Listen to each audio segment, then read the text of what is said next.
What the?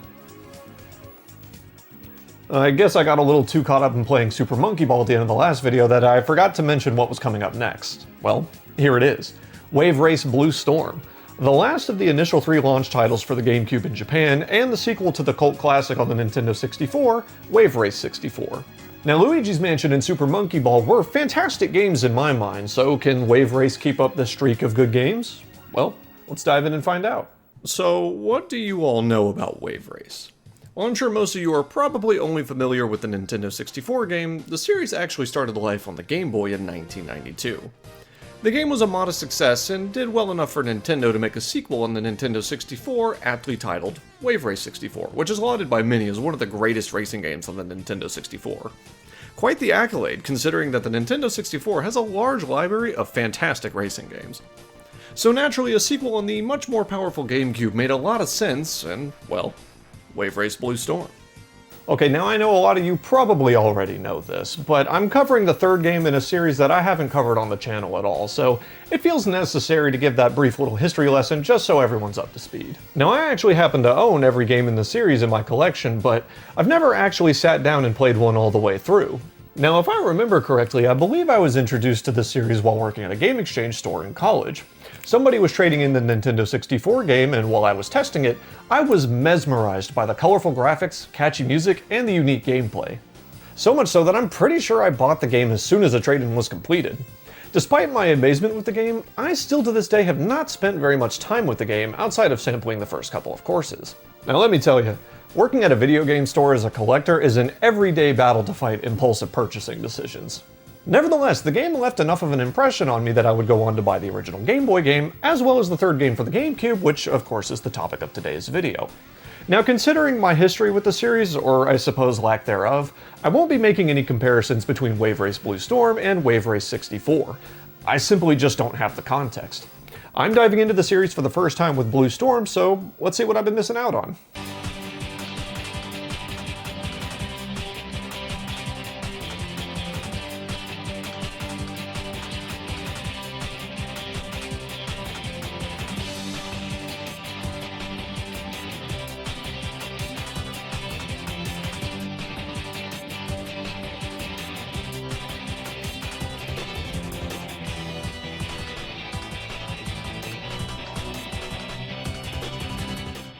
Can I start off by saying, this game reeks of that early 2000s vibe, which let me stress, is not a bad thing by any means. I mean, I grew up during the early 2000s, okay? I lived this. It's just a weird kind of nostalgia to be feeling right off the bat from a game I've never played. I mean, this title music sounds like it did a fat gainer right out of a Disney Channel original movie about extreme sports or something, right? Okay, I guess I'm getting a little ahead of myself by talking about the music, but since we're already on the topic, most of the game's soundtrack captures the same early 2000s energy with upbeat rock melodies. While it captures the era quite well, none of it is particularly memorable, and I can't really recall any of the music after having played the game. Admittedly, that's largely because I'm normally so locked in playing this game that it's hard to even focus on the music in the first place. As for the overall presentation, I don't really have much to say. Since the GameCube's launch lineup in Japan only comprised of Luigi's Mansion, Super Monkey Ball, and Wave Race Blue Storm, this game was likely poised as a way to show what the GameCube can pull off with a far more realistic art style, so it's pretty dated by today's standards and hasn't aged particularly well. I will say that the water in this game looks pretty good though, which I've begun to notice is pretty common for first-party games on the GameCube, weirdly enough. The waves admittedly look a little over-exaggerated, but I'm willing to bet that was done on purpose so they'd be easier to see when racing at breakneck speeds. The final note I have on the game's presentation is its UI. I see what they were going for, but the wavy water effects on the menu starts to hurt my eyes after a while, and it isn't immediately clear on what is and isn't selectable on the menus. Not a huge deal, but I was stumbling on the menus for a good few minutes before I figured it out. Okay, let me get back on track here and talk about the game itself. As the name of the game implies, you're racing out in the open waters in this game. As with any racing game, it's your goal to race around the track and make it to the goal before everyone else. Failing to make enough points to keep up with the other racers will cause you to be disqualified from the championship, meaning you'll have to restart it from the beginning. And we're definitely going to be talking a lot more about that later. What makes Wave Race unique and stand out as a racing game is, well, the waves. Yeah, if you're expecting this game to just be a standard racing game with just the road replaced by the water, then you've got another thing coming. Remember, you're out on the ocean, so not only will you need to traverse the course, but you'll also need to navigate the waves and keep them from knocking you around. And you'd be surprised at how challenging that could actually be. Alright, so going in, I at least had a small idea of what I was getting into with this game. I may not have played much Wave Race 64, but you don't need to play Wave Race for very long to understand that you can't just treat it like a standard racer and expect to do well, you know? For one thing, a jet ski does not turn like a car does, and secondly, again, you'll have the waves jostling you around, which can be pretty difficult to manage. So if you're new to the series like I am, I would recommend doing what I did and check out the tutorial first, which... Yeesh.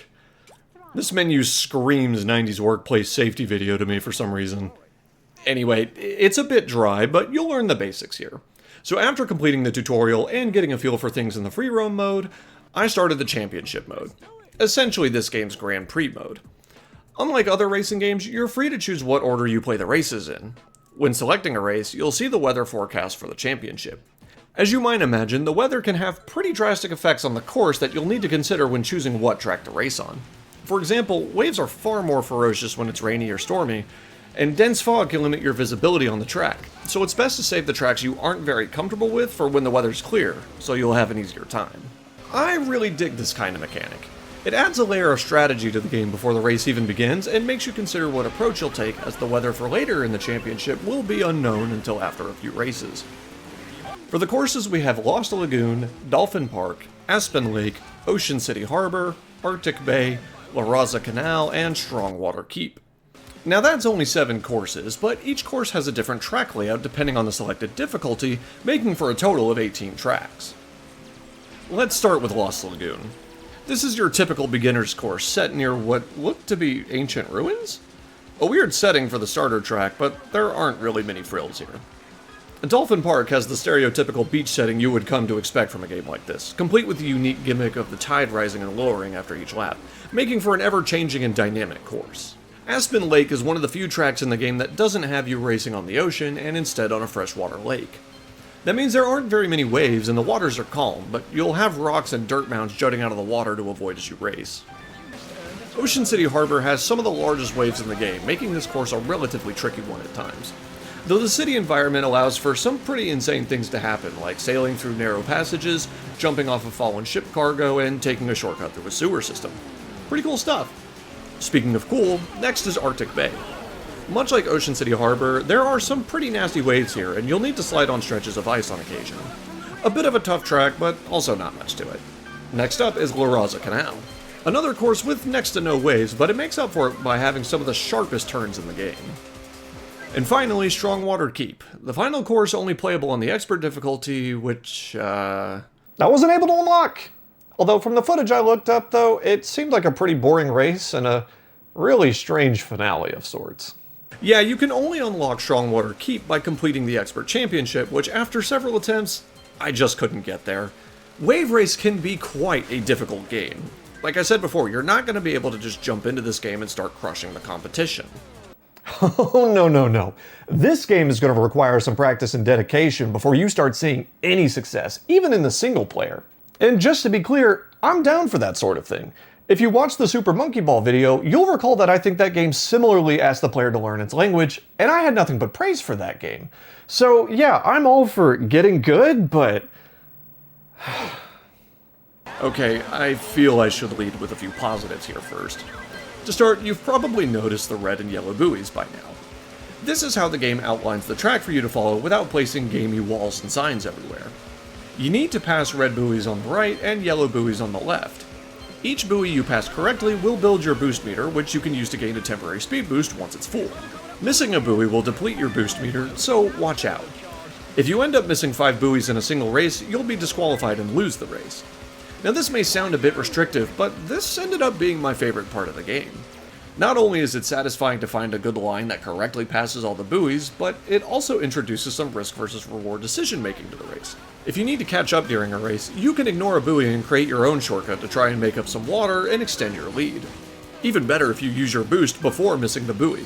Legitimately a very cool idea. As such, front-running in this game and wiping the floor with the competition is an incredibly good feeling, bolstered even more by how difficult the game is to begin with. Especially on the expert level courses, getting the lead and playing well enough to maintain it is an intoxicating feeling. However, that's not particularly exclusive to this game, as I can get that great feeling from any racing game. And chasing that feeling in Wave Race Blue Storm is just unbelievably obnoxious and frustrating. Now, if you thought you wouldn't have to worry about other racers screwing you over, given the game's more down-to-earth style, think again. The computer racers, especially on higher difficulties, are extremely aggressive. They will stop at nothing to push you off the track, away from buoys or into walls. This, ironically, makes the very beginning of a race one of the most dangerous parts, especially for the first race, since you've got to pass up all 7 computers who will almost likely try to dogpile your ass off the rip, which can put you in a bad spot from the get-go if you're unlucky. Okay, well, as long as you can get past them and leave them in the mist, surely you wouldn't have anything to worry about then, right? Nope. This game has some pretty egregious rubber banding.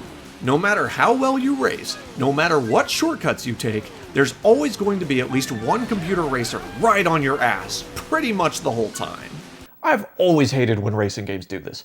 I understand that the developers want players that are good enough to maintain a lead to feel some kind of pressure, to feel the stakes. But all this does to me is diminish the feeling of skillfully navigating the course. Like, why am I working so hard if the computers get to cheat, you know? Further compounding this issue is the unnecessarily long recovery time on a wipeout. If you hit an obstacle with any amount of speed, your racer will wipe out and it takes forever for them to get back on the machine and cruising again. Even worse if the resulting wipeout faces you in the wrong direction, also forcing you to slowly turn around before taking off.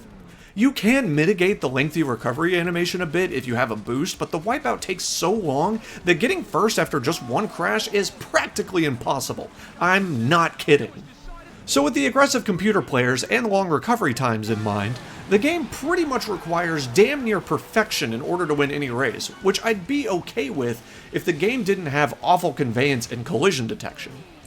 What I mean by that is that the game isn't very clear at all with what it constitutes as an obstacle that you can crash into, or something you can ride through or off of. This is particularly bad on Aspen Lake, where some of the natural terrain can be used as ramps and some of it just can't for some reason.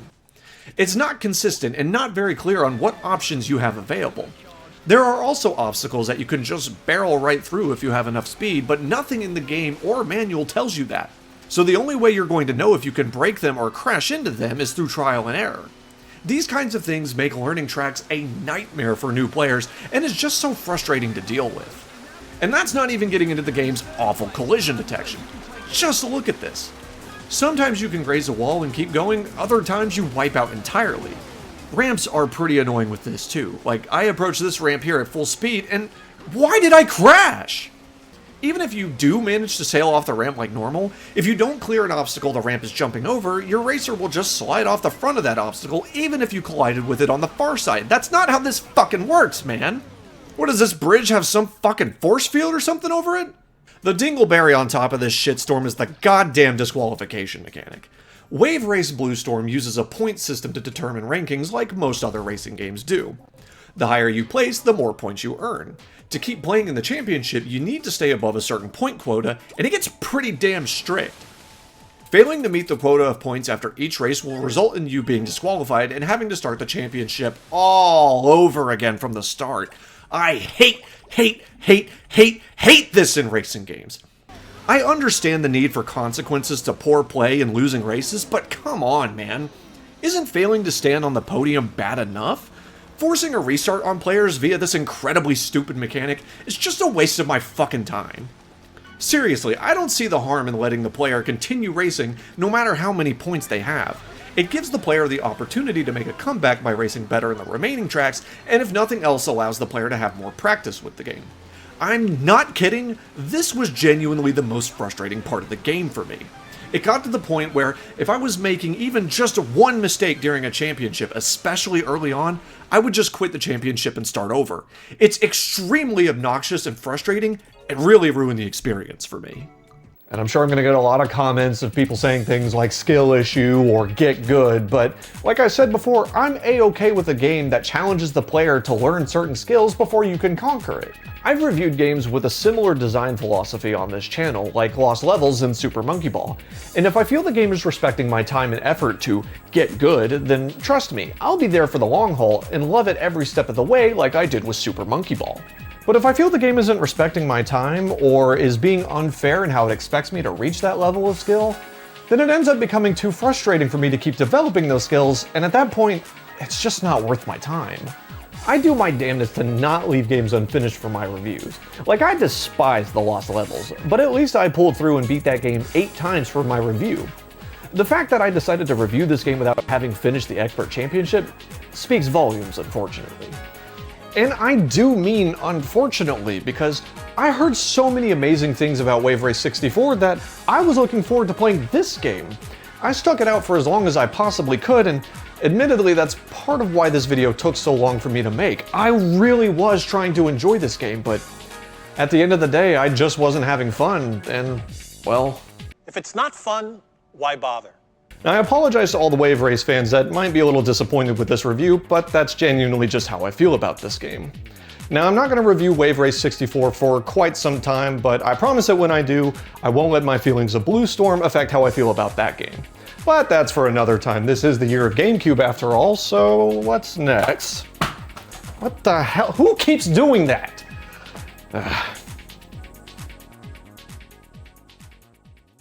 Well, the goal was to review as many GameCube games as possible, so it was inevitable we'd get to one of the yearly sports titles sooner or later. So next up, I guess, is All-Star Baseball 2002. Something tells me I won't be spending a ton of time on this game. Who knows, maybe there's something good here. We'll have to save that for next time, though. Thank you all for watching, and I'll catch you in the next video.